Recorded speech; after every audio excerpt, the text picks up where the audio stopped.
It was a nightmare for my parents. They said, he's mad, he's crazy. So they put me in a mental institution not only once, but 3 times.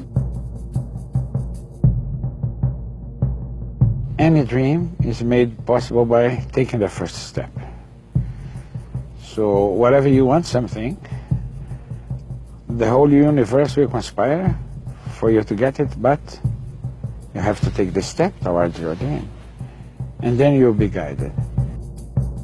I cannot see any pilgrim today. No.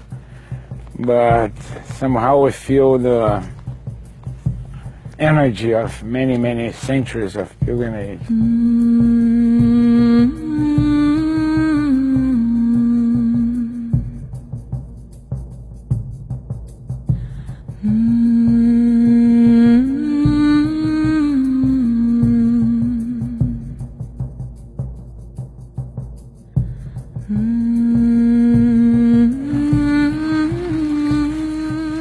Paulo Coelho is among the world's best-selling authors. We are with him on the Camino to Santiago de Compostela in Spain. It was on this road that he was inspired to start writing, and today he has readers all over the world. Your book and another one book giving me on motive. I'm glad to hear that. I'm really glad to hear that. That's better than Diego Maradona. Thank you. May God bless you. Have a wonderful pilgrimage. Paulo Coelho started writing at the age of 38. 20 years later, he has sold an unbelievable 85 million copies, and his work is translated into 62 languages. He had his breakthrough with The Alchemist, and he has written a number of bestsellers since. Pilgrimage was one of the first, and he was inspired to write it after he walked the Camino.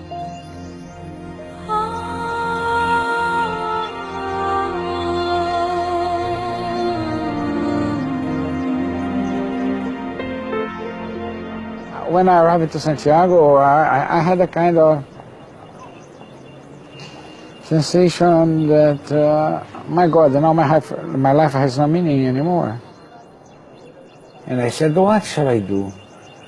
I would like to be a writer, but so far, and I was 38, I did not dare to write a single line. Why don't I try now to fulfill my dreams instead of postponing?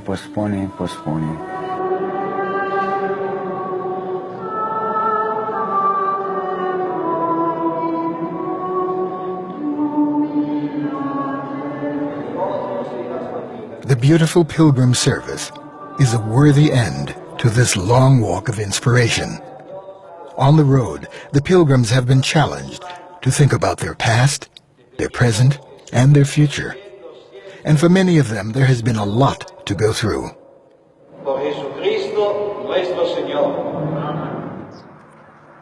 For Paulo Coelho, this meant looking back.